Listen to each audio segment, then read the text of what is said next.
আসসালামু আলাইকুম, আমি আসাদ। আজকে কিছু কথা বলবো, ভিডিওটা রেকর্ড করতে শুরু করছি। তো ভিডিওটা লম্বা হইতে পারে, একটু কথা বলবো। এটা নিজের পার্সোনাল হিসাবে বলতে বুঝতে পারেন, বা ইসলামিক মাইন্ডেও কথাটা চিন্তা করতে পারেন। আমি আমার বুঝ মতো বলতেছি, আর যদি শিক্ষণীয় কিছু থাকতে পারে, আমি মনে করি কিছু না কিছু শিক্ষণীয় থাকবো। তো ভিডিওটা দেখলে, সময় থাকলে ভিডিওটা দেখেন, আর সময় যদি না থাকে তাহলে সেভ করে রাখেন, পরে দেখবেন, ঠিক আছে? প্রথম কথা হচ্ছে কি,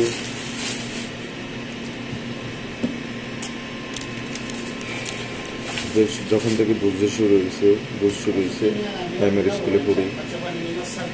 তো প্রাইমারি স্কুলে লেখাপড়া শেষ করলাম, তারপরে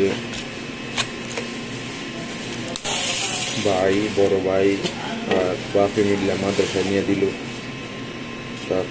ওদের চুক্তি আদায় করি যে মাদ্রাসার লাইনে গিয়েছিলাম, ইসলামের ব্যাপারে কিছু শিখাইছি, নামাজ রোজা কোরআন শিখছি। এখন বাংলাদেশে লেখাপড়ার যে সিস্টেম, স্কুলে লেখাপড়ার, কেউ যদি স্কুলে লেখাপড়া করে, স্কুলে লেখাপড়ার পাশাপাশি মক্তবে পইরা, ঠিক আছে, কোরআন তেলাওয়াত শুদ্ধভাবে পড়া বা নামাজ রোজা ঠিক মতো শিখা খুব কঠিন, এক প্রকার অসম্ভবের মতো। কারণ একটা জিনিস দেখেন, আপনারা ইংরেজি একদম কিছু ক্লাস থেকে শুরু কইরা ক্লাস 5 পর্যন্ত, 10 পর্যন্ত পড়েন ইংরেজি, ঠিক আছে? তো প্রায় 10 বছরের মতো হলো ইংরেজিতে কথা বলতে পারেন না, বা ইংরেজিতে কোনোরকম দক্ষতা আছে, পারদর্শী না। তো আমরা কিভাবে শুধু মক্তবে 1 ঘন্টা, যেমন আমরা স্কুলে পড়লে, স্কুলে সারাদিন ক্লাস করার পরে সারা রাত যা বোঝাইলো বুঝলাম, তারপর বাড়িতে এসে আবার প্রাইভেট করি, ঠিক আছে, বাংলা অঙ্ক ইংরেজির ব্যাপারে। কিন্তু মক্তবের ব্যাপারটা হয়েছে কি, 2 ঘন্টা বা 1 ঘন্টা, 2 ঘন্টা তো বেশি একটা হয় না, 1 ঘন্টা কইরা আইসা শেষ। ওটার কোনো প্রাইভেট নেই, ওইটাই আসলে আমরা মানে আরবি, আমরা ভাষা না, তো আরবি যেহেতু আমাদের ভাষা না, একটু শুদ্ধ করে করতে আমাদের উল্টা একটু সময় লাগে। যার যেটা আমরা বাংলা, আমাদের ভাষা বাংলা, তো আমাদের বাংলা ভাষাটা শিখতে সহজ লাগে, কিন্তু আসলে ইংরেজি কিন্তু সহজ ভাষা, কিন্তু আমাদের বাংলা, যেহেতু আমরা বাঙালি, ওই জন্য বাংলা ভাষাটা সহজ লাগে। তো এরকম আরবি, যেহেতু আমরা ভাষা না, এরকম আরবি ভাষাটা শিখতে আমাদের কঠিন লাগে। তো আমরা এত করি যে ডেলি 1 ঘন্টা 2 ঘন্টা ওইটা আরবি শেখা সম্ভব না। তো আলহামদুলিল্লাহ মাদ্রাসায় দিতে নামাজ রোজা শিখলাম, তারপরে নুরানিতে পড়লাম, কোরআন শিখলাম, আলহামদুলিল্লাহ সবুজ দিচ্ছে। তো পরে নুরানি করার পরে একটা দ্বিধাদ্বন্দ্বে ছিলাম যে হেফজখানায় করবো নাকি করবো।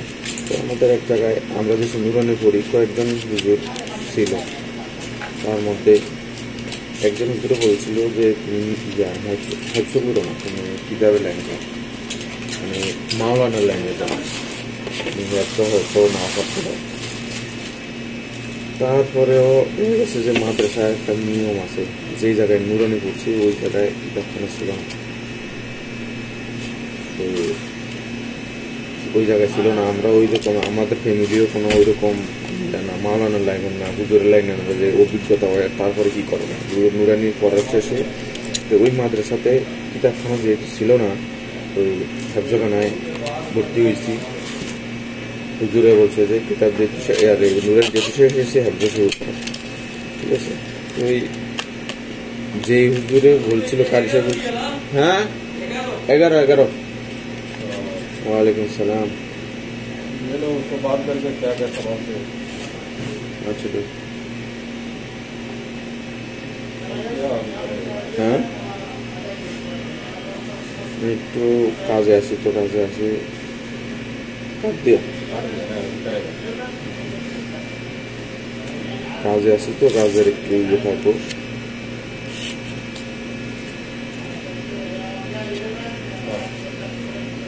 আসসালামু আলাইকুম। كيف حالك مدير؟ قطة جاهزة ايش ابقى مدير؟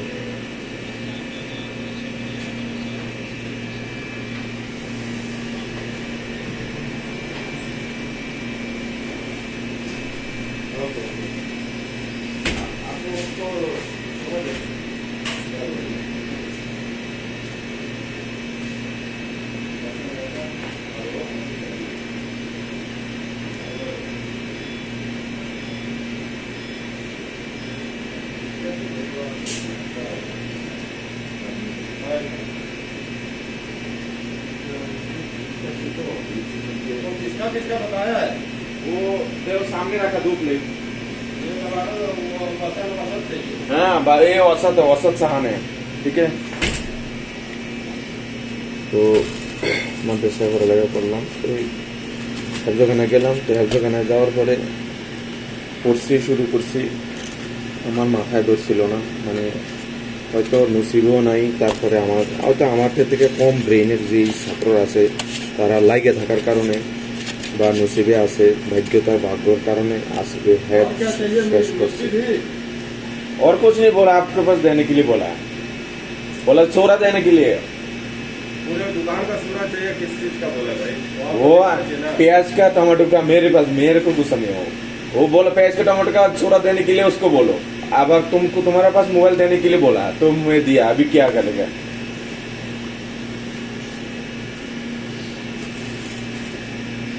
তো হেফজখানে বেশ কয়েক ফেরা হেফজ করছিলাম। তো আমি হেফজ করলে পিছিয়ে দিক দিয়ে আমার মনে থাকে না, তারপরে আবার হেফজখানায় পড়ার মনোযোগও বসাইতে পারতেছি না। আমার আলহামদুলিল্লাহ আমার ব্রেন মোটামুটি ভালো ছিল, আমি বলি না একদম ব্রিলিয়ান্ট ছিলাম, মোটামুটি ভালো ছিল। তো হেফজখানায় করতে পারলাম না, তারপরে একটু এদিক সেদিক দুষ্টামি করছি। তারপরে আবার ইয়া করলাম, কিতাবখানায় ভর্তি হয়েছি অন্য মাদ্রাসায়। এভাবে পড়ার কোনোটাই আগুয়া হেফজখানায়ও ইয়া করতে পারলাম না, শেষ করতে পারলাম না। পড়ছি কিন্তু শেষ হয়েছে না। তারপরে কিতাবখানায় গেলাম, ওখানে শেষ হয়েছে না। তারপরে বাড়িতে বলছিল বিদেশ পাঠাই দিবে। তো 2010 সালের ফেব্রুয়ারি মাসে দুবাই চলে গেলাম। দুবাই গেলাম একটা কোম্পানিতে, দালালির ফাঁকপাড়িতে। দালালে বলছিল 1200 বেতন দিব। তারপরে একেবারে এয়ারপোর্টে যাওয়ার আড্ডা দিয়ে গাড়িতে ওঠাইয়া দিব, ওই সময় আমাদেরকে কাগজপত্র দিয়ে হাতে ধরাই দিছে। এই সময় দেখারও আর সময় নাই, সব রেডি, ঠিক আছে। এই সময় আর দেখার সময় নাই। তারপরে ওই জায়গায় যাই,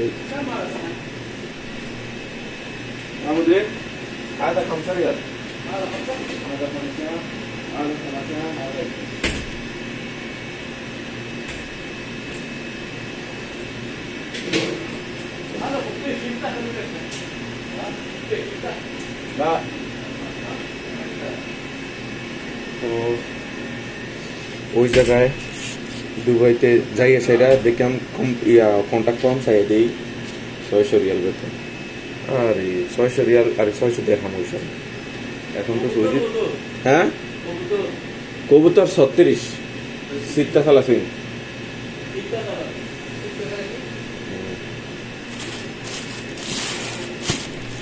দালাল কে ছিল আমাদের বাড়ির, আমার এক জ্যেষ্ঠ বোনের জামাই, নিজের মানুষের মধ্যে এই কামটা করে। তো দালালো এরা নিজের বাপ মার সাথে দালালি করে। তো 600 টাকা যখন চাকরি পেলাম, আর 2,40,000 টাকা দিয়ে দিচ্ছি। 600 রিয়াল, সরি রিয়াল এসে যায় একেবারে। আমি সৌদিতে আসি তো এখন, এই জন্য রিয়াল চলে আসি। তো এখন করতেছি কি জানেন, এই যে প্লেটে শসা দিতেছি, এই প্লেট 5 রিয়াল বিক্রি হইব। তো কাজ করতেছি। তো তারপরে গেলাম ওই জায়গায়, যে দুবাই গেলাম 600 দেড়হাম তাও ওই জায়গার আমরা জানাম শুনে কয় পার্মানেন্ট স্টাফ না, ঠিক আছে। কি করার চলে গেছি, করতেছি এইভাবে 50 টাকা 25 টাকা 25 দেড়হাম 50 দেড়হাম এইভাবে বাড়াইতে 8-10 বছর পরে যাইয়া 1100 রিয়াল পর্যন্ত পড়ছে। তাও তার মধ্যে পুরাটা বেসিক স্যালারি না, তার মধ্যে আবার 75 দেড়হাম অ্যালাউন্স। কি করলাম ওই সময়, বিয়ে শাদী করছি না, তো সাকসেস ছিল না, তো চলতেছে তো এভাবে করতেছি, অন্যদিকেও ট্রাই করতেছি। হঠাৎ করে দুবাইয়ের ভিসা বন্ধ হয়ে গেছে, যে অন্য জায়গায় যাওয়া যাবে না, যে জায়গায় আছে ওই জায়গায় কাজ করে। এই চলতেছে করতে এখন এমন হইয়া নাই যে অন্য জায়গায় দেশে চলে কিছু কইলাম। তো এরপরে দুবাই এইভাবে করতে 10 বছর করছি। মাঝখান দিয়া বিবাহ করলাম, ঠিক আছে। বিবাহ করছি বাড়িতে, আব্বা আম্মা কিছু করতো, বড় ভাইও আমার দুবাই ছিল, তো বাড়িতে উনি পয়সা দিলে বাড়ির বেশি চাপ ছিল না, তো করতে আসি, ঠিক আছে। 2014 সালে বিয়ে শাদী করলাম, খুব কম খরচে। আমার এক মামা আপনের মতোই, কিন্তু মার আপন ভাই না, মতোই আমাদের সাথে সম্পর্ক। তো ওনার মাধ্যমে ওনার বন্ধুর শালী সাথে মিল, মোটামুটি ওনাদের কারণে খরচ বেশি লাগবে না, টাকা ছিল না, চলতে আছে। করার পরে পারিবারিক অশান্তি, পারিবারিক বলতে আমার মা বাবার সাথে। ওরা মনে করে যে আমি অনেক টাকা ইনকাম করতেছি, বাড়িতে দিই না। আসলে আমি 1100 রিয়াল লাস্ট পর্যন্ত খাইছি। তারপরে এটার মধ্যে বউ বাচ্চাদের খরচা, ওয়াইফের খরচা, তারপরে মা বাপকে দেওয়া, তারপরে ওরা মনে করছে আমার কাছে অনেক টাকা। মেন বিষয় এটাই, অনেক টাকা ইনকাম করে, কিন্তু আসলে আমি অত টাকা ইনকাম করতাম না,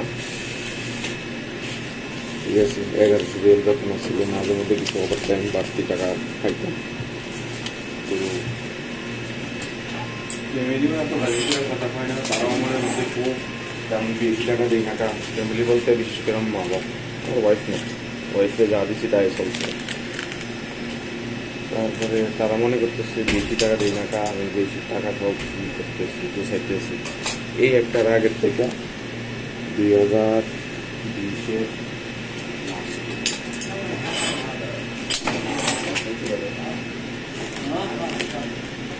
2020-এর ডিসেম্বরে দেশে চলে গেছি। তো এখানে মাঝখানে একটা কথা বলি, শেষ জামানার একটা সাইন, মানে শেষ জামানার একটা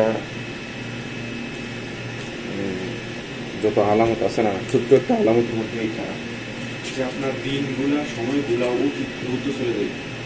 আপনি হিসাব করবেন 24 ঘন্টায় যে দিন গেছে, ঠিক আছে, 1 সপ্তাহে সপ্তাহ গেছে, 30 দিনে মাস গেছে, 365 দিনে বছর গেছে। কিন্তু আপনি যদি একটু খেয়াল করেন, ফিল করতে পারবেন যে আমি ওই দিনে না জান আমি গত মাস গেল, আরে আমি তো মানে ওই দিনে না যেন আমি বিদেশ আসলাম 1 মাস শেষ হয়ে গেল কিছুদিন আগে। তো আমি দুবাইয়ের যে 10 বছর কাটাইলাম, মানে এখনো লাগে ওই দিনে না আমি বিদেশ গেলাম, ঠিক আছে। এখন দুবাই গেছি আজকে 2025 সাল, 2010 গেলে লাগে, ঠিক আছে, 15 বছর আগের কথা। আমার তো এখনো ফিল হয় যে আরে বিদেশ দুবাই তো ওই দিনে না গেলাম, কিছুদিন আগে না গেলাম।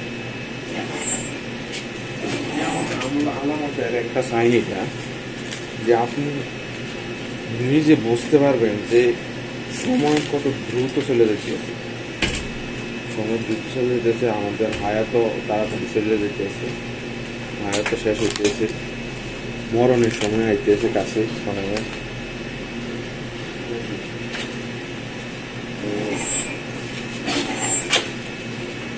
এই জিনিসটা আপনারা একটু ধ্যান করে চিন্তা করে রাখবেন। যে কোনো কাজ হয়তো আপনি বিদেশ গেছেন না, এই যারা আমার ভিডিও দেখতেছেন হয়তো আপনি বিদেশ গেছেন না, কিন্তু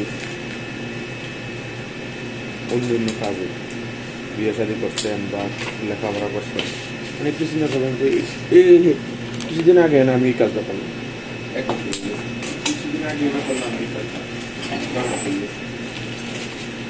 ফিল করতে পারবেন এটা কেমন একটা কাজ।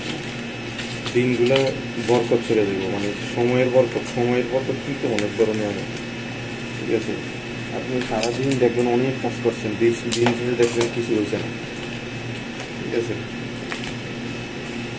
তো এরকম সময় গেলে অনেক সময় 10 বছর দুবাই কাটাইলাম, হাতে কোনো ক্যাশ নাই, চলে আসি। এই দুবাই কাটানোর সময় মাঝখান দিয়ে আমি ইউটিউবে দেখতে ইউটিউবের থেকে টাকা ইনকাম করা যায়, এডিট করা যায়, তারপরে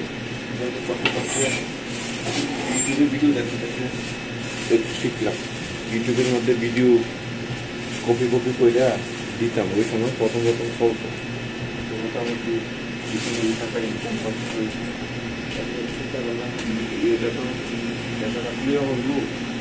আর বিদেশে যখন থাকতেছি মা বাবার সাথে তার বুঝতে পারতেছি না যে আমি কম টাকা জানি, মনে করি যে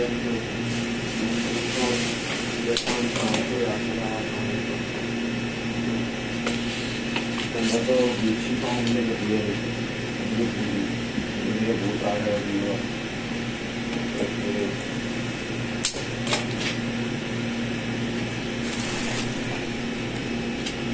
ইউটিউবে টুকটাক আসতো সেগুলো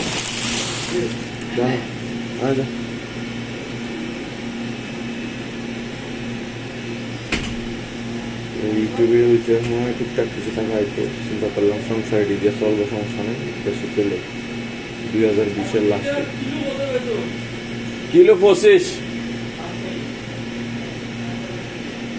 2020-এর লাস্টে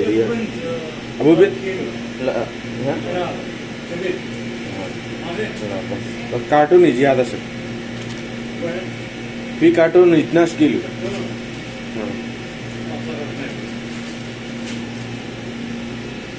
तो 2020-এর লাস্টে দেশে চলে আসলাম, চিন্তা করলাম আর বিদেশ যাব না, ইউটিউবের থেকে কিছু ইনকাম হইব, ওটা দিয়ে চলবে। তারপরে আবার ওই জায়গায়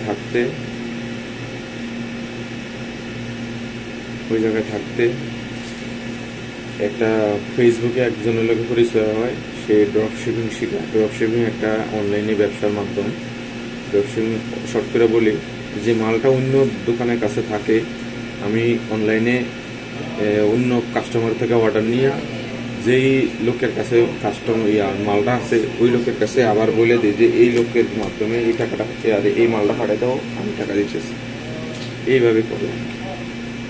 তো মূলত মালটা আগের থেকে কিনাও লাগে না, আমার কাছে মালটা রাখাও লাগে না, তো সেফ আর কি একটা জিনিস। তবে লং টাইম ব্যবসা করার জন্য এটা সেফ না, ভালো না। তো এটার ব্যাপারে একজনের শিখাইতো, মোটামুটি শিখলাম, মনে করছিলাম কিছু একটা করতে পারলাম। এই জায়গায় একটা মনে রাখবেন, যেটা আপনি মনে করবেন এটা না হতে পারে, এটা না হওয়াটা স্বাভাবিক, খুব স্বাভাবিক। আমি অনেক কিছু জীবনে অনেক কিছু মনে করছি, আসলে এভাবে করলে তো এইভাবে হইলো, আর আসলে বাস্তবে দেখলাম আমি ভুলছিলাম, ঠিক আছে, হয় না, ঠিক আছে। সব কিছু আপনি যেভাবে মনে করেন এইভাবে হয় না।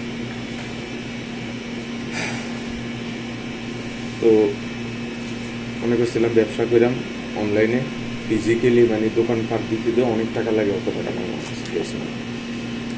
মনে করছিলাম এই দোকান অনলাইনে একটু ব্যবসা বাণিজ্য করে আমার ইউটিউবে যা আসে চলবে। তো আসলাম দেশে আসি, দেশে 3 বছর ছিলাম। ইউটিউবে বহুত চেষ্টা করছি, ইউটিউবে যেহেতু আমি করতাম, খারাপ ভিডিও দিতাম না, আমি শুধু ইসলামিক ভিডিও, কোরআন তেলাওয়াত, সূরা কেরাত এগুলো দিতাম, ঠিক আছে। তো এক সময় ইউটিউবের ইনকাম একদম নিচে করে যাওয়া অনেক। তো নিচে করে যাওয়া একটা বড় চ্যানেল যেটা মোটামুটি 80,000 সাবস্ক্রাইবার ছিল, ওইটার মধ্যেও কি হয়ে গেছে $2-1 $3 ডেলি কামাই হতো, ঠিক আছে। তারপর চিন্তা করলাম না এগুলো দিয়ে হইতো না, ঠিক আছে। তো পরে একটু লোভ করছিলাম, লোভ করলে যে সমস্যা হয়, তো ইউটিউবে কপিরাইট ভিডিও দিলে ইনকাম করলে মোটামুটি অনেক ইনকাম হয়, জেনারেট হয়, কিন্তু এর শেষ পর্যন্ত আর নিজের হাতে বা ব্যাংকে আসে না। আচ্ছা 1 মাস চললো, 1 মাসে কি হইলো, তাও ফেসবুকে একজনে এরকম কপিরাইটের কাজ করে, দেখা গেছে যে তারা 100 চ্যানেল যদি তারা কাজ করে, দেখা গেছে যে 60টা চ্যানেলে এটা মানে ইউটিউবের পক্ষ থেকে সাসপেন্ড করে দেয়, বন্ধ করে দেয়। এই কথাটা কয় নাই, ঠিক আছে। তারা চ্যানেল নিয়ে কইতেছে, কয় চ্যানেল যা ইনকাম হয় 50 বা 60%, 60-40 এরকম ভাগ করে দিব, কিন্তু চ্যানেল যেভাবে জায়গায় হয়নি। দিলাম তার কাছে 1 মাসে দেখা গেছে $5,000 পর্যন্ত হয়েছে, ইউটিউবে অ্যাড হয়েছে। যখন মাসের 15 তারিখে এক্সচেঞ্জে টাকাটা জমা হইব, মানে ব্যাংকে যাওয়ার একটা মাধ্যম আর কি, ওই সময় চ্যানেল সাসপেন্ড হয়ে গেছে, গেল বাদ। একটা চ্যানেল আছিল, ওইটা কপিরাইট ইস্যু, রিউজ কন্টেন্টের ইস্যু দেখাইয়া ওইটা মনিটাইজেশন বন্ধ করে দিচ্ছে। মোটামুটি ইউটিউবের ইনকাম টোটালি বন্ধ। আর দেশে আসার পরে ওই যে ড্রপ শিপিংয়ের ব্যবসা বলছিলাম, ওইটা অনেক চেষ্টা করছি, অনেক টাকা খুয়াইছি অ্যাডভার্টাইজিংয়ের পিছনে। তারপরে আসলে আপনি প্রথম থেকে শুরু করে যে কোনো একটা ব্যবসা আপনার কাছে, এখন এই জায়গায় একটা শিক্ষণীয় বিষয় আছে, যে কোনো ব্যবসা আপনার কাছে অনেক পরিমাণ আছে, কেউ জানি কয় পুঁজি আছে, আপনি নামলেন, পুঁজি আছে ঠেইলা করে লাইন, ব্যবসা হইতো না, ঠিক আছে। আপনি যে কোনো ব্যবসা একদম ছোট থেকে শুরু করবেন বা কম দিয়ে শুরু করবেন, 100 ভুল হইব, 100টা শিক্ষা আপনার হইব। তারপরে যখন আস্তে আস্তে বেশি করে পুঁজি লাগাইবেন, আপনি ওই বিষয়ে ব্যবসা করবেন।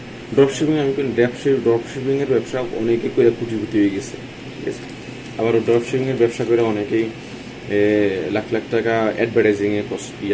ড্রপশিপিং এর মূল তো ব্যবসাটা চলে অ্যাডভার্টাইজিং এর উপরে। তো ব্যবসা, যে কোনো ব্যবসা করবেন আগে শিক্ষা নেবেন। আরেকটা মনে করেন যে একটা বইয়ের পাতার মতো আপনি বইয়ের শিখলেন, বইয়ের পাতা শেষ, শিখে শেষ, এরকম না। ব্যবসা ডেইলি আপডেট হয়, ডেইলি আপডেট হয়, ঠিক আছে। এমনকি ঘন্টায় আপডেট হয়। আপনি কোনোদিন বলতে পারবেন না আমার ব্যবসা এই ধরনের ব্যবসায় আমার শিখা শেষ, আর কোনো শিখা শেষ। আপনি করতে থাকবেন, শিখতে থাকবেন, মোটামুটি পর্যায়ে যখন একটু বুঝবেন যে হ্যাঁ মোটামুটি আমি শিখছি, তখন আপনি করবেন, ইনভেস্ট করবেন। প্রথমে বেশি ইনভেস্ট করবেন, শেষ আপনি যত ভালো ব্যবসায় শুরু করেন না কেন, ইনভেস্ট বেশি করছেন, শেষ। এবার যে কোনো ধরনের ব্যবসা হোক, অনলাইন হোক, দোকানের ব্যবসা হোক, যে কোনো ব্যবসা হোক, হেলথ কামারের ব্যবসা হোক, প্রথম না মানে প্র্যাকটিক্যালি না শিখাই আপনি বেশি ইনভেস্ট করবেন, ব্যবসা শেষ। এরকম ড্রপশিপিংয়ে অনেক ব্যবসা চেষ্টা করে, অনেক টাকা অ্যাডভার্টাইজিংয়ে নষ্ট করে, ঠিক আছে। মোটামুটি তেরা খাইয়া ঘরে এখন কি করবো, বাড়িতে খরচা, এরপরে ফ্যামিলির খরচা চলতেছে না। তো ফ্যামিলির খরচা চলতেছে না, এখন কি করা যায়। তারপরে যেই লোকের থেকে ড্রপশিপিং শিখলাম, এই লোকে তারপরে ওই নিজে করতো আগে, এখন ও বাদ দিয়ে এখন অ্যামাজনে ব্যবসা শুরু করছে। Amazon America, USA। তো ও করতেছে, এইদিকে ট্রাই করেন। পরে কি করলাম, ও দেখাইলো, ও আবার কোর্স সেল করে, শিখাইয়া টাকা নেয়, ঠিক আছে। তো শিখাইয়া টাকা নেয়, তো ওর কাছে 10,000 টাকা দিয়ে শিখলাম, ঠিক আছে। ক্লাস করলাম ওর কাছে, করার পরে অ্যামাজনের ব্যবসা শুরু করলাম। ওইটা ও ড্রপশিপিং সিস্টেমে নিলাম, ঠিক আছে। যেহেতু পুঁজি নাই বেশি, ঠিক আছে, কিছু পুঁজি থাকলেও ওই তো, ঠিক আছে। তো করলাম, করতে করতে হইলো, জানি শুরু করলাম। এখন তো আমার কাছে টাকা নাই, তো ওই একজনের তো 2 লাখ টাকা হালাত নিলাম, ব্যবসা করলাম। আবার পরে কি লাভের, মানে ওইটা থেকে যে লাভ হইব, ব্যবসাতে যে লাভ হইব, তার কিছু একটা পার্সেন্টেজ দেওয়া লাগবে, ঠিক আছে।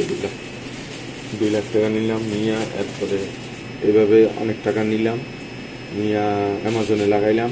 এখন টাকাটা যখন উঠে আসবো অ্যামাজনে এবার এই পন্থাটা করে দিছে, বন্ধ করে দিছে। কারণ কি হয়েছে কি, ঠিক ওই সময় পাকিস্তানি কিছু লোক এইভাবে ফ্রড কইরা অনেক টাকা অ্যামাজনের টাকা মাইরা দিচ্ছে, ঠিক আছে।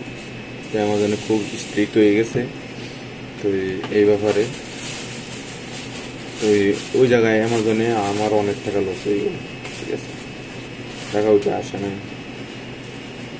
তো এই জায়গায় আবার যার থেকে টাকা নিচ্ছি তার টাকাও দিতে পারতেছি না। তবে ইদানিং এর সময়ের মধ্যে আমার ছোট ভাইরা সৌদিতে আসে, ওরা আমি চিন্তা করলাম বাড়িতে তো এখন আর মোটামুটি আমার ইনকাম টোটালি পাবো, তো সৌদিতে চলে আসছে। ছোট ভাইরা বলতে সেটা সৌদিতে চলে আসে, তো টাকা তো নাই। ছোট ভাইরা কিছু দিছে, শ্বশুর বাড়িতে কিছু লইছি, হাওলাত লইছি আর কি, দিয়ে দিতেই। তো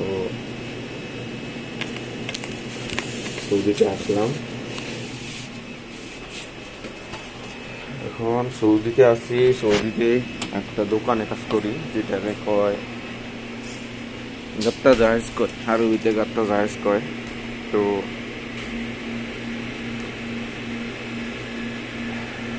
এই দোকানে আমার ছোট ভাই কাজ করে। তো আসার পরে অনেক ফ্রি বিষয়ে আসছি আর কি, এই বিষয়ে আসছি। আসার পরে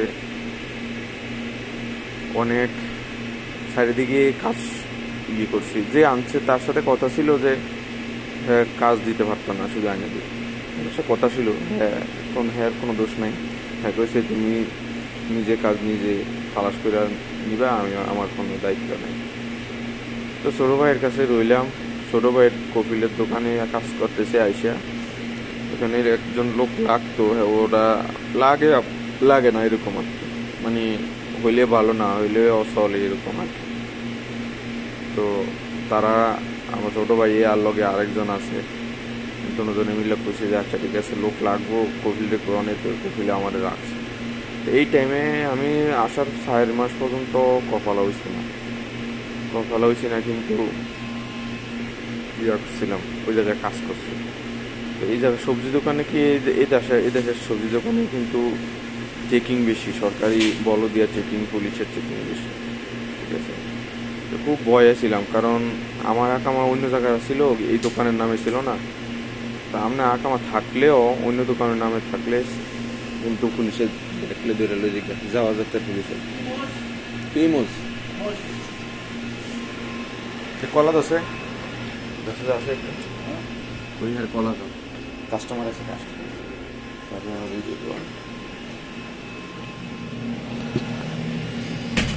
তো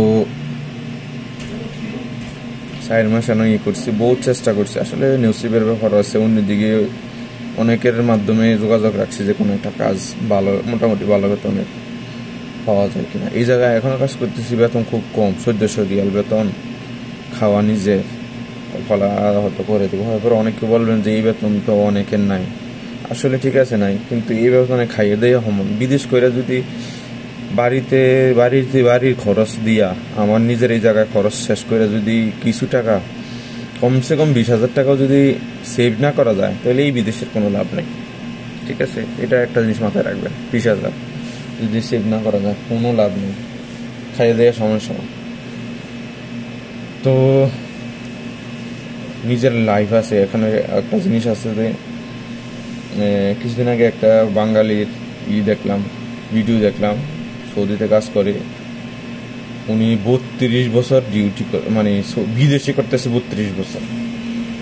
তো বয়সে বুড়ো হয়ে গেছে, এখনো ডিউটির মধ্যে ভিডিওটা করছে, ঠিক আছে। তো তার লাইফটা শেষ, তার লাইফটা শুধু টেয়া কামানের মানে টেয়া ইনকাম করার মেশিন। এরকম লাইফ চিন্তা করতেছি না আমি, এইরকম লাইফ আমি পছন্দ করি না। কিন্তু নিয়তি কাছে টাকার লোভে করে আমি এমন না, ঠিক আছে। বাড়িতে যদি সংসার চালানোর মতো টাকা থাকতো, তাহলে খরচ ইনকাম থাকতো, তাহলে কিন্তু আমি বিদেশে যেতাম না, ঠিক আছে। তো 1400 টাকা বেতন আমি চাকরি করে বিদেশ চলে না, খানা দানা খরচা মিলিয়ে 400 টাকা গেলে 1000 টাকা, ঠিক আছে। তো এইভাবে চলতেছে। তারপরে আবার ওই যে ঋণ করছিলাম ওই যে আমাজনের ব্যবসা করার লাগে, ওইটার দেওয়া লাগে কেমন, যেমন পার্সেন্টেজ হিসাবে একটা প্রফিটের দেওয়া লাগে, কিন্তু ব্যবসা বন্ধ। তো দেখো এখন তার টাকাটাও দিতে হইব, ঠিক আছে, তার টাকাটাও দিতে হইব। তো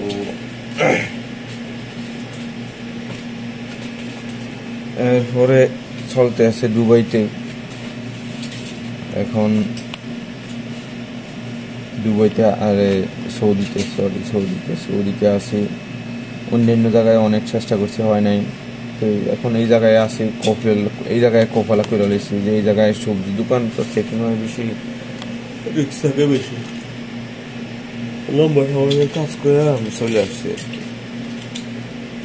তো অত লম্বা কাহিনী কইলাম, দেখা গেছে যে মানে ওই যে বিদেশে গেলাম দুবাই প্রথমে, আমার তো লাগে যেন ওই দিনই না গেলাম, কিছুদিন আগে না গেলাম। সময়টা অনেক দিন, ঠিক আছে, অনেক দিন চলে গেছে হিসাব করলে, কিন্তু ফিল হইতেছে কিছুদিন আগে না গেলাম। বয়স হয়ে গেছে মোটামুটি, এখন তো অনেকে চাচা করে ডাকবে, ঠিক আছে। অনেকের চাচা করলে, কম বয়সের লোকের চাচা করলে যে সেতে দেয়, সেতে না, দাঁড়িয়ে আছে, দাঁড়িয়ে যাচ্ছে, ঠিক আছে।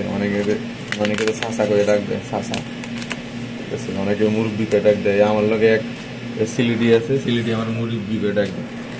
রাগ বয়স হয়েছে, সমস্যা নাই। তো এইভাবে জিন্দগিটা শেষ হয়ে যেতে আছে, হয়তো মানে মৌতটা কাছাকাছি হয়ে যাইব, মতের সময় হয়ে যাব। মেইন কথা হচ্ছে কি, দুনিয়ার জিন্দগিটা খুব অল্প সময়, এটা তো 60-70 বছর বয়সে। তার মধ্যে আরেকটা জিনিস হয়েছে কি, আপনি ফিল করবেন যে অতি অল্প সময়ের মধ্যে দিনটা শেষ হয়ে যেতেছে। দিনটা কিভাবে শেষ হয়ে গেল, কি করলেন হিসাব করে আপনি যেতে পারতেন। আজকে দিনটা এটা শেষ হয়ে গেছে, মানে দিনগুলো অতি সহজে। সপ্তাহটা গত হিসাব করবেন যে এই যে আজকে না শুক্রবারে জুমার দিনের নামাজ পড়ছি, ঠিক আছে। এরপরে জুমার দিন থেকে, মানে গত জুমার থেকে এই জুমার থেকে হিসাব করবেন, আমার মানে একটা সপ্তাহ একটা অনুভূতি আছে না, যে অতি অল্প সময় তাড়াতাড়ি সময়টা চলে গেছে, এরকম ফিল হইল, ঠিক আছে। এরপরে কথায় একটা আদনান সাহেবের একটা কথা মনে পড়ে গেছে। আদনান সাহেব একটা কথা বলছিল, কিয়ামতের আলামতের একটা বিষয় হচ্ছে কি, দাসী মনিবকে জন্ম দিবে। কথাটা খুব কঠিন কথা, কিন্তু সহজে এই জিনিসটা বাস্তবতা সামনে না আসলে কেউ চিন্তা করতে পারবে না এই কথাটার অর্থ দিতে। দাসী কেমনে মনিবকে জন্ম দেয়,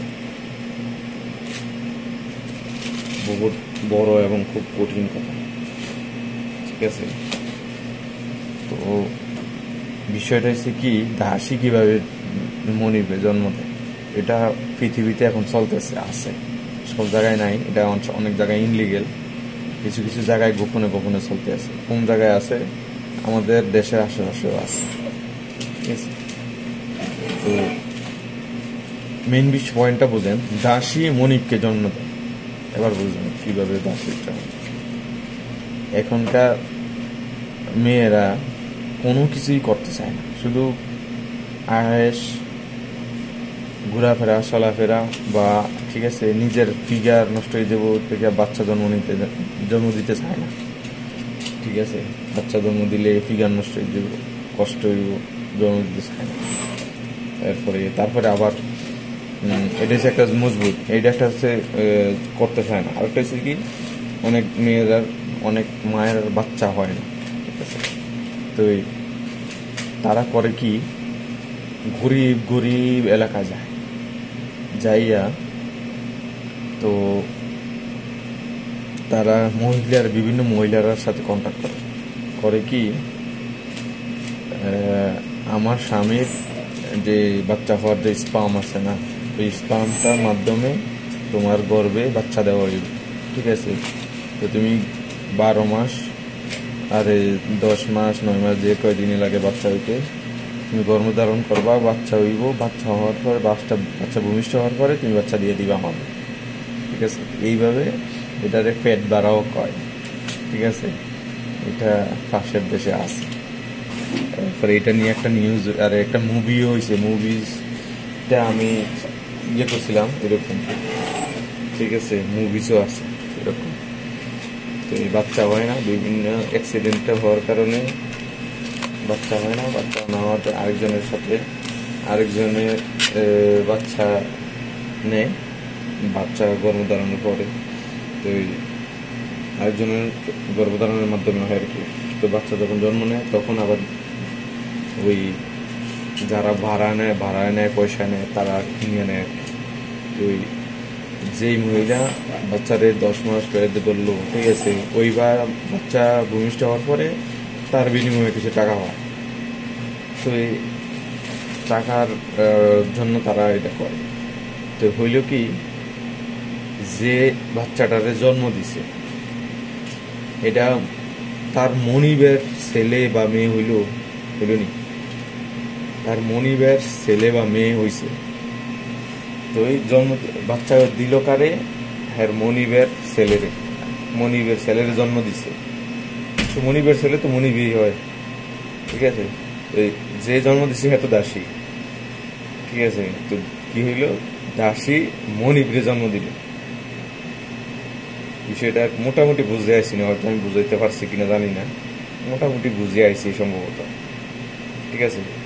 কিয়ামতের একটা বড় আলামতের মধ্যে একটা, যে দাসী মনিবকে জন্ম দিল।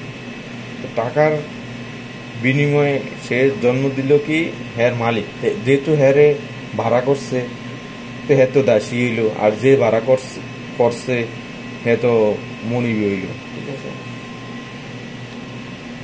এই আর কি। এখন তারপরে এইভাবে দুনিয়া চলতেছে।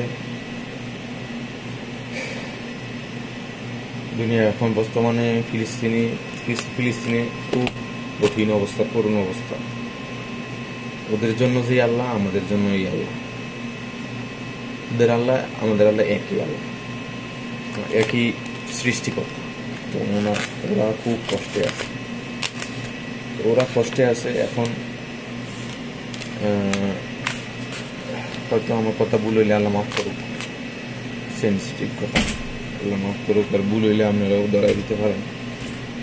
ওরা কিন্তু মনের থেকে মাজলুম যারা আছে না, যাদের উপর জুলুম হয়, মাজলুম, তাদের কথা কিন্তু আল্লাহ শুনে, তাদের দোয়া কিন্তু কবুল হয়। তো যারা ফিলিস্তিনিতে জুলুমের শিকার, মাজলুম, তারা কি আল্লাহর কাছে দোয়া করে না? করে অবশ্যই। তো তাদের দোয়া কবুল হয় না? তারা যদি হারাম না খেয়ে যায় তার দোয়া কবুল হয়। কিন্তু দোয়ার কিছু সিস্টেম আছে যেটা আমরা অনেকে বুঝি কিন্তু মানতে চেষ্টা করি না। যেমন যে কোনো একটা, আপনি যদি হালাল খাওয়া খান আর হেদায়েতের মানে ইমানের উপরে থাকেন, আর কয়েকটা শর্ত আছে দোয়া কবুলের, যেগুলো আছে হালাল খাইতে হইব, আপনার রিজিকটা হালাল হইতে হইব, এরপরে আপনি বৈধ দোয়া করতে হইব, অবৈধ দোয়া না, বৈধ দোয়া। তারপরে আরেকটা জিনিস আছে কি, আপনি ওই বিদাত ছাড়া ইবাদত করতে হইব, বিদাতের উপরে থাকা যাবে না। ওইভাবে দোয়া করলে আল্লাহ কবুল করে, দোয়া কবুল হয়ে যায়। দোয়া কবুলের 3টা সিস্টেম থাকে। একটা হলো তো আপনি যেই দোয়াটা কবুল আল্লাহর কাছে যেটা চাইছেন, এটার কারণে এই দোয়াটার মাধ্যমে পিছনে সামনের দিকে কিছু বিপদ আপনার আছে, এটা আল্লাহ জানে, আপনি জানেন। এই দোয়াটার বরকতে আপনি যেটা চাইছেন এটা কিন্তু দেওয়া হয়েছে না, কিন্তু এই দোয়াটার বরকতে সামনে যে বিপদগুলো আছে এটা আল্লাহ সরাই দিচ্ছে। 1 নম্বর। 2 নম্বর, আপনি যেটা চাইছেন এটা সাথে সাথে আল্লাহ দিয়ে দিল, ঠিক আছে? 2 নম্বর। 3 নম্বর, আপনি যে দোয়াটা চাইছেন এটার পরিবর্তনে বা এই দোয়ার কারণে কিছু দেওয়া হয়েছে না, দোয়া কিন্তু কবুল হয়েছে কিন্তু আপনাকে কিছু দেওয়া হয়েছে না। তো দেওয়া হয়েছে না, এটা কি করে আল্লাহ আপনার জন্য, পরকালের জন্য, আপনার জন্য রাখা দেয় আল্লাহ। এটার যে সওয়াব বা এটার যে আপনার যে পুরস্কার, ঠিক আছে, এটা আপনার জন্য রাখা দেয়। তো এটা কি হয়, আসলে মধ্যে হিসাবের সময় আপনার আল্লাহ বুঝাই দিবে, ঠিক আছে। এটা যেইটা চাইছেন এটা আল্লাহ দিয়েছেন আপনার, কিন্তু দোয়া কবুল হয়েছে। দোয়া কবুল হয়েছে সাথে সাথে পাইছেন বললে যে কবুল হয়েছে, মানে পাইলে যে কবুল হয়েছে বা পাইছেন না কবুল হয়েছে না এমন না। যদি নেক হয়েছে দোয়া কবুল হয়ে যাবে। তো তারপরে কিয়ামতের সময় দেখেন দোয়ার বদলতে আপনাকে যেই পুরস্কার দেওয়া হইব, এগুলো দেখে সকল বান্দা বান্দি তো আরে আমার যদি দুনিয়াতে কোনো দোয়ার কবুল না হইতো, মানে দোয়ার যে চাইছি এগুলো যদি দুনিয়াতে আমার কিছুই না দেওয়া হইতো, সবগুলো যদি এখন দেওয়া হইতো কতই না ভালো হইতো আমার জন্য। তো দোয়া করতে থাকেন, তারাও দোয়া করে, ফিলিস্তিনে দোয়া করে, ফিলিস্তিনের লোকেরাও দোয়া করে। তো আমি মনে করি ফিলিস্তিনের দোকাগুলা তারা হয়তো দুনিয়াতে এখনো পাইছে না বা পাইতেছে না। আল্লাহর অনেক দিক দিয়ে হিসাব কিতাব আছে, আমাদের মাথায় ধরার কথা না। شيل جلدة 8 قطع. جلسة 8 قطع. هذا شيل جلدة 8 قطع. هذا شيل جلدة 4 قطع.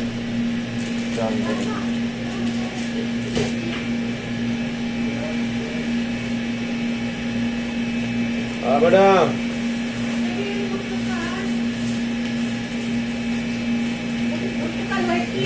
ओके ओके एक फोटो दो मैडम माई जी फुलोस मैडम गाबल गाबल फुलोस नाना भी गाबल भी هذا 87 ডাবল কাস্টমার আছে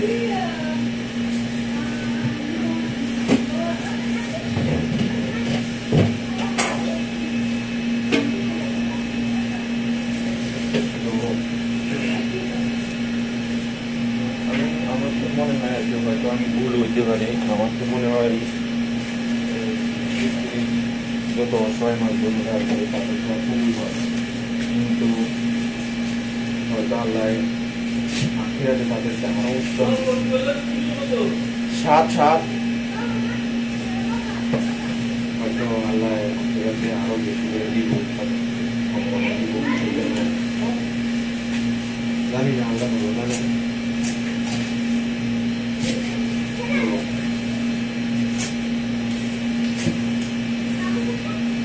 আমার মনে হয় আর কি মুরগি কাটতেছি, দোকানে আসি তো মুরগি কাটতেছি কাস্টমারের জন্য, মুরগি কাটতে দেওয়া লাগে দোকানে, মুরগি না সবজি কাটতে দিতে দিয়ে দিতে একটু মানে দোকানে সব কিছু দেখায়। তো আসলে আমরা অন্তত ইয়ে হয়ে যাই না, নিরাশ হওয়া ঠিক না, নিরাশ হওয়া ঠিক না এটাও বুঝি, কিন্তু তারপরও নিরাশ আসলে আমরা কিরকম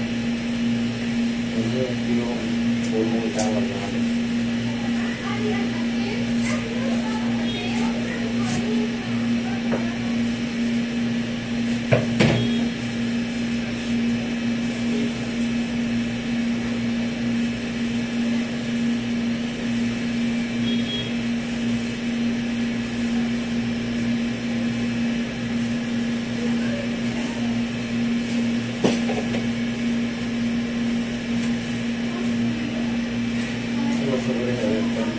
আর আমরা ফিলিস্তিনের লোকেরা কত খুশি আছে, করোনায় লক্ষ লক্ষ মানুষ অসুস্থ, মানে বোমার কারণে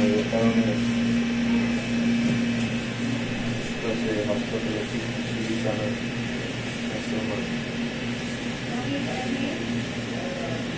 পাশে দাঁড়ায় না, যারা দাঁড়ানো কথা তারা দাঁড়ায়। আমরা তাদের সাথে অনেক ভালো আছি। হ্যাঁ 87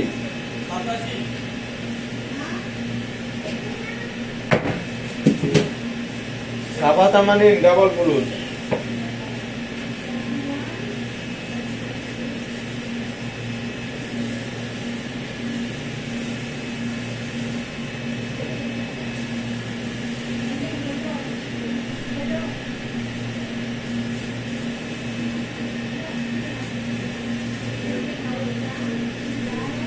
আমরা ফিলিস্তিনের হিসাবে ভালোই আছি এবার আসলে কি দুনিয়া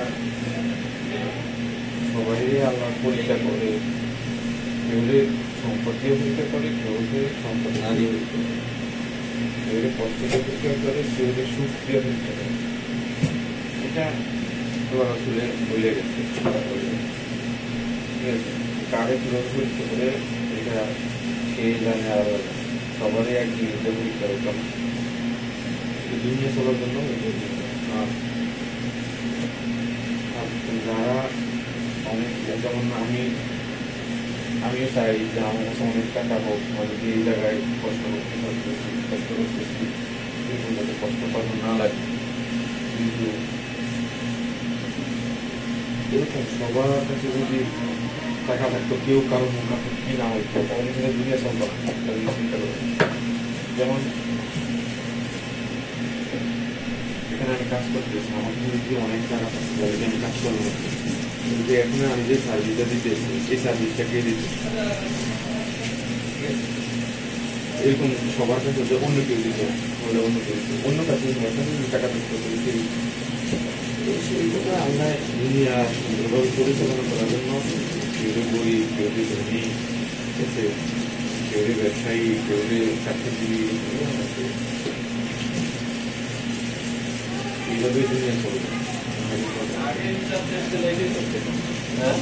আগের হিসাব শেষ আমার কত দিচ্ছে আর বাকি আছে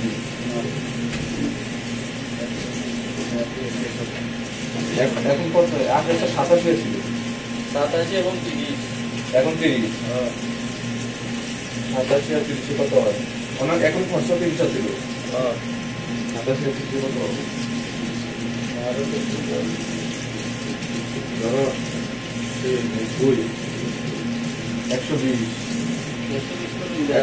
হ্যাঁ 120 না 117 টাকা হ্যাঁ আমার কত দিচ্ছে 117 আমার কত দিচ্ছে 117 রয়েছে আর অন্য 3 গেল তো রয়েছে তোমার জেডি দিয়ে দিচ্ছে 3000 তাহলে 30 টাকা 30 হয় না এমনি আই হিসেবে 117 টাকা হ্যাঁ 17 টাকা দিলাইছে 3 টাকা বাকি নাই 3 টাকা দিয়ে দিন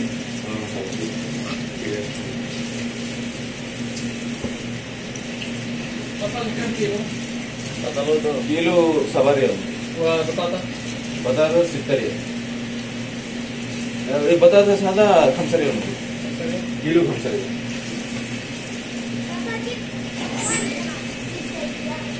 Bos kam kilo? Bos सवारी betul kawan dia dia बीस नोट की दुनिया पूरा दुनिया एग्जाम दिए पानी में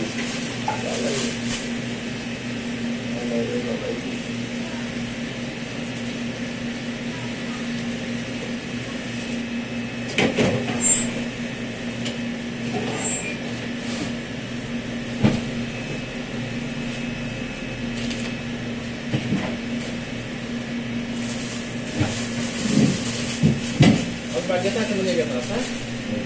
Betul mulu. Mulu masuk ke dalam. 36.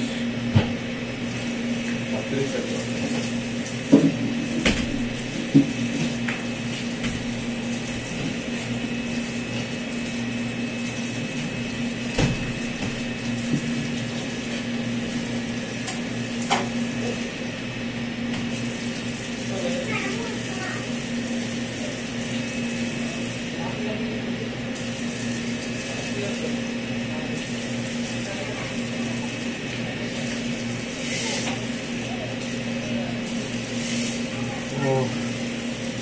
অনেক সময় কথা বলে অনেক লম্বা সময় কথা বলে আসলে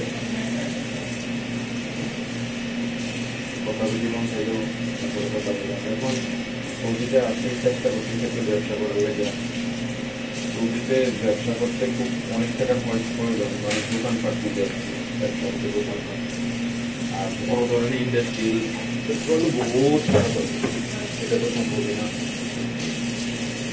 চিন্তা করতেছি অনলাইনে কিছু করার লাগে, যেটা অনলাইনে ব্যবসা করতে কম টাকা হলে একটা আইটেম দিয়ে ব্যবসা করা যায়। কিন্তু ফিজিক্যাল দোকান দিলে না, দোকান ভাড়া, লাইসেন্স, এই সেই সৌদিতে অনেক টাকা লাগে। ঠিক আছে, সৌদিতে ব্যবসা করতে পারলে মোটামুটি লাভ আছে, তো না করতে পারলে আবার অনেক লস। তো এই আর কি এমনি চলতে আছে। তো আবার চিন্তা করতেছি অ্যামাজনে যে শিখছি, ধরা খাইছি, বস হয়েছে, এখন চিন্তা করতেছি আবার একটু ব্যবসা করলাম, ছোটোখাটো করে আবার শুরু করলাম। ঠিক আছে, তো লোভ করলে হয় না, লোভ করলে আসলে সবাই আমরা বাংলাদেশি আর কম বেশি লোভ, মানে সবাই ইনকাম করতেছে, এটা স্বাভাবিক। তবে লোকটারে আপনার কন্ট্রোল রাখতে হবে। ঠিক আছে, কতটুকু গেলে শেষ হয়ে যাবে। যেমন আমি লোভ করছি ভালো ইনকামের জন্য, অনেক টাকা লস হয়ে গেছে। ঠিক আছে, আমি কয়েকটা অ্যাকাউন্ট ধরা খাইছি অ্যামাজনে। তো এখন আমার ফ্যামিলিতে লোক নাই যে অ্যাকাউন্ট করবো, অন্যদের একটা মানে ইনফরমেশন দিয়ে অ্যাকাউন্ট করতে হবে। এইভাবে চলতে আছে। তো এই ব্যবসা বাণিজ্য, তো এই বিদেশের বাইরে সবচেয়ে বড় কঠিন সমস্যা হয়েছে, অনেকে মনে করেন না, জানি না, আমি মনে করি যে ফ্যামিলির থেকে দূরে থাকা, ফ্যামিলির থেকে দূরে থাকা খুব কঠিন। আর এটা লাইফ কি, সারা জীবন সকালে উঠলাম, ঘুমের টুইটা হাত মুখ ধুইয়া বা গোসল করে ডিউটিতে আইলাম, সারাদিন কাম করলাম, কাম কইরা সন্ধ্যাবেলা জায়গা শুইলাম, খাওয়ান দাওয়ান শোন, এটা কি লাইফ? এটা কি লাইফ? আর বাড়িতে অনেক এখন কিছু সমস্যা আছে, অনেক বউরা টাকা ছাড়া কিছু বোঝে না। জামাই থাকলে থাকবে, না থাকবে, এটা টাকা লাগবে। ঠিক আছে, তারা কিছু কিনা, তারা লগের বা বান্ধবীরা দেখায়, এটা আমি কিনছি, এটা আমি পড়ছি, তারা জামা কাপড় তোলা ফেরা। আমার নিজের কথাই বলি, আমি অনেক ঝামেলায় আছি, ঋণ রয়েছে, টাকা পয়সা এদিক এদিক দেন আছি, তারপরেও দেশের মধ্যে টাকা পাঠাইলাম কিছু, বেশি না, 5,000 পাঠাইছি। ঠিক আছে, 5,000 ভাই, মানে একটা জিনিস আছে না যে 5,000 পাঠাইছি, এটা কয়েকদিন চালাই দেব। এটা এটা 6 টাকা।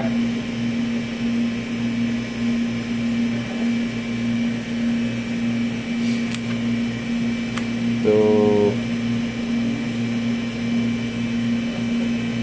কিটা খুঁজে রাখছিলাম 5,000। তো 5,000 টাকা পাঠাইছি, একটা সিঙ্গি আছে না যে কয়েকটা দিন চালাইতে হবে। 5,000 দিচ্ছি দিয়ে জন্য কি দিয়েছি, এই তার অর্থ কি এটা নিয়ে 5,000 আজকে যে খরচা করলে দেওয়ার পরে যেদিন দিছি ওই দিনে বাজারে গেছে, কিছু খরচা ছিল, ছেলেদের লেগেও করছে, নিজের লেগেও করছে, বাচ্চারা লেগেও করছে। দেখা গেছে যে এত পরিমাণ খরচা করছে। ঠিক আছে, অত পরিমাণ না করলেও সব লিচু, আম, কলা, বিস্কিট, এরপরে ছেলেরা মাদ্রাসায় থাকে, এরপরে ওই জায়গায় কিছু নাস্তার ব্যবস্থা দিয়েছি, এরপরে মানে যা পারছে খরচা, এত কিছু না করলেও সব, বাস মোট কথা এত কিছু না করলেও সব। আমার যেহেতু অভার টাকা নাই, টাকা পয়সা অভার নাই, এটা অতটুকু না করলেও সব, অতটুকু না করলেও হয়, এই আর কি। তো এখন সৌদিতে কাজ করতেছি, এই দোকানে কাজ করতেছি, এতক্ষণ দেখেন এই শসাগুলো প্যাকেট করছি।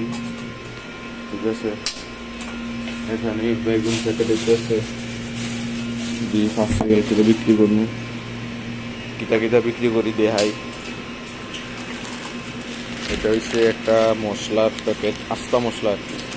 ওরা হাফসা টাফসা বা কিছু ফাঁকাইলে আস্তা মশলা দিয়ে ফাঁকায়।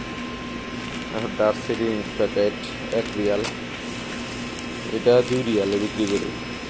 ঠিক আছে, আর এটা হচ্ছে বিশেষ করে এই জিনিসটা সোমালিয়ার থেকে আসে, ওইদিকে বেশি হয়।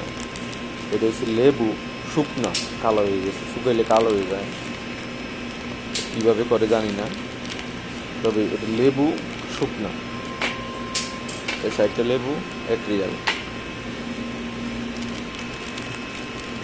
এক প্যাকেট তেজপাতা 1 রিয়াল।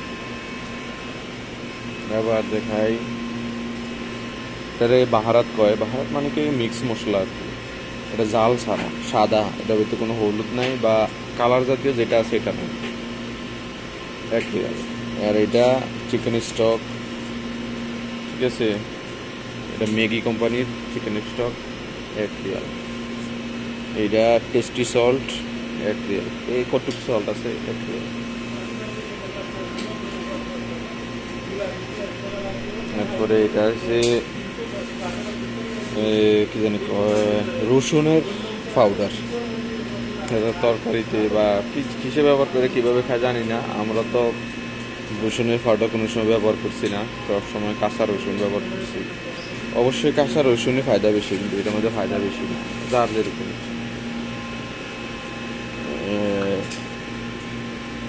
এটা হচ্ছে লেমন মাথুন। हाँ सुनना पड़ेगा।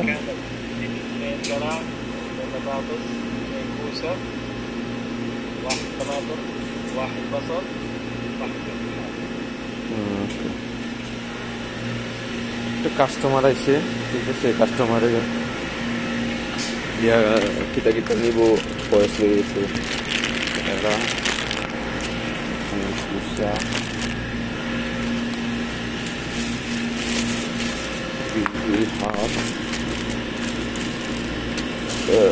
বড় হতে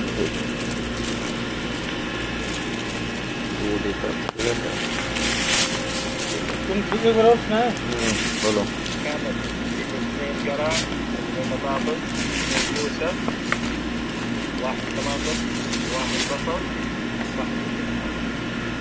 ज्यादा पकाएगा, छोटा देगा, बड़ा देगा, वो तो नहीं बोला। बड़ा देगा। ये कितना बोला बता तो। बता दो। 2 बोला है। एक बोला, लेकिन बड़ा छोटा देगा।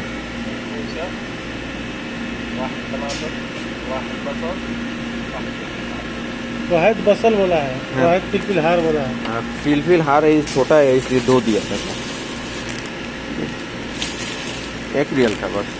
फिलफिल हार। हाँ, ये हार नहीं है, ये स्पाइस नहीं है, ये हार। मुश्किल नहीं है ये।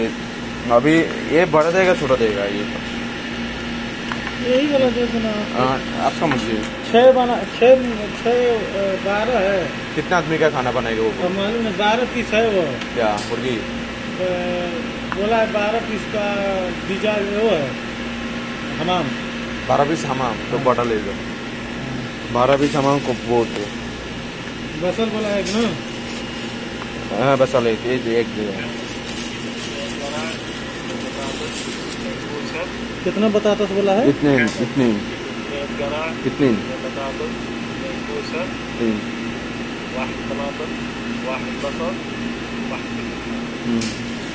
ठीक है ना? हाँ ठीक है। তো কাস্টমার আইলেও কিছু সবজি নেবো, এগুলো আমরা কাটতে রাখতে রেডি করে নিই। কাটতে প্লেটে রাখলে পরে সাথে সাথে हिसाब करेगा अभी। तो 12.5 16 नहीं तो छोटा छोटा दे दो ना, ये आपका मर्जी है।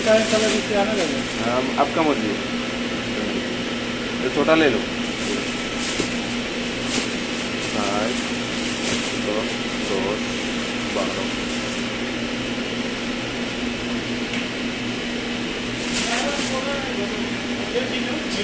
2 रियल। हाँ मीडियम है वो, कह रहा हूँ 16 रियल।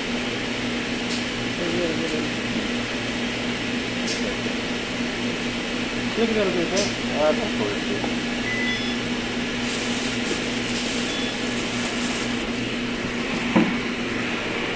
এই আর কি। তো এই জায়গায় আরেকটু লাস্টে দেখাই যেগুলো এখন নিল। এটারে গেরা কয়, এটারে ইংলিশের নামটা কি জানি আমার মনে নাই। এটা বাংলাদেশের মিষ্টি কুমড়ার মতো, একদম অবিকল মিষ্টি কুমড়ার মতো, একটু ডিফারেন্ট। 1 রিয়াল বিক্রি করি। এটা হচ্ছে ফুলকপি, প্যাকেট করে প্যাকেট করে 1 রিয়াল বিক্রি করি। এই খুচরা যারা একটুকু দরকার নিয়ে বিক্রি করে, তারা আসলে কি ওই বিভিন্ন মুরগি বা কবুতর ফাঁকায় না, অল্প কিছু দেয়, মশলার মতো দেয় আর কি, অল্প করে। আমরা তো সবজি দিই একবারে, মাছ সবজি মিলে দিই এরকম না, তারা বিশেষ করে সবজির মশলার মতো অল্প অল্প করে দেয়, 1 রিয়াল। এদিকে কি আছে, পিকেল আছে, আচার দেন। এটা এর টুকেরটা 15টা বেশি। আর এটা বেগুনের আচার, ঠিক আছে, এইটাও 15 রিয়াল বিক্রি করি। এটার ছোট ভাই 10 রিয়াল বিক্রি করি, ঠিক আছে। এদিকে আরো আছে, ঠিক আছে। এই যে গাজর মেশিন দিয়ে ফইলা 1 রিয়াল বিক্রি করি। আছে না, কি জানি বলে, রসুন মেশিন দিয়ে ফইলে 1 রিয়াল বিক্রি করি। কিন্তু কাটা মালে লাভ হয় বেশি।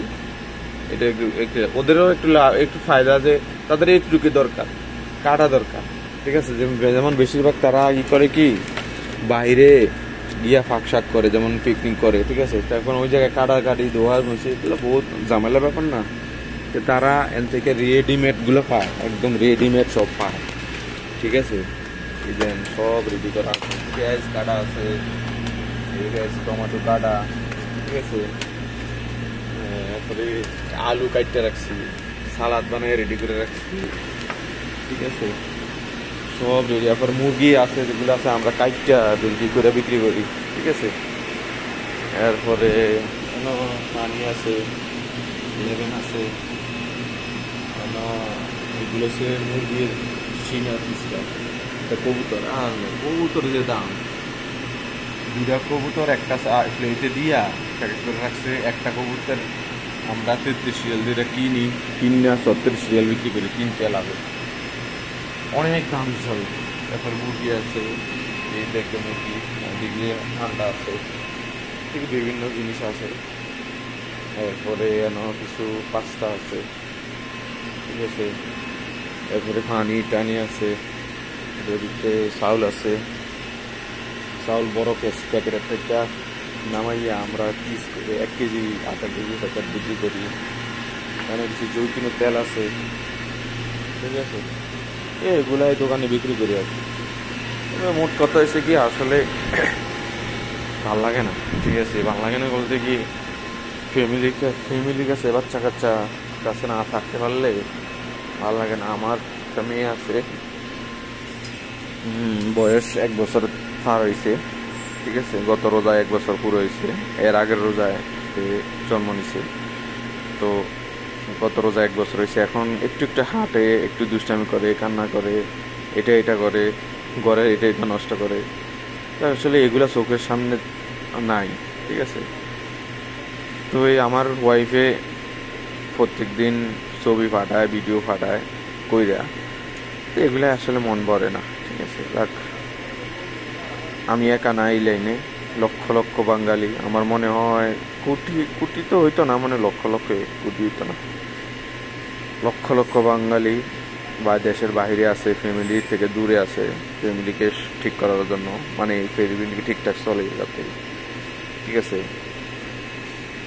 এই হিসাবে রইলাম, নসিবেও আছে যে এই দেশের রিজিক আছে, সবকিছু মিলেই দুনিয়া চলবো। আমার ইচ্ছা মতো চলতো না। এরপরেও ব্যবসা বাণিজ্য করার চেষ্টা আছে, চেষ্টা কইরা এরপরে দেখি চলে কেমনি। দোয়া করেন আমার লেগে। অনেকক্ষণ কথা কইলাম, 1 ঘন্টার উপরে, ঠিক আছে। আসসালামু আলাইকুম।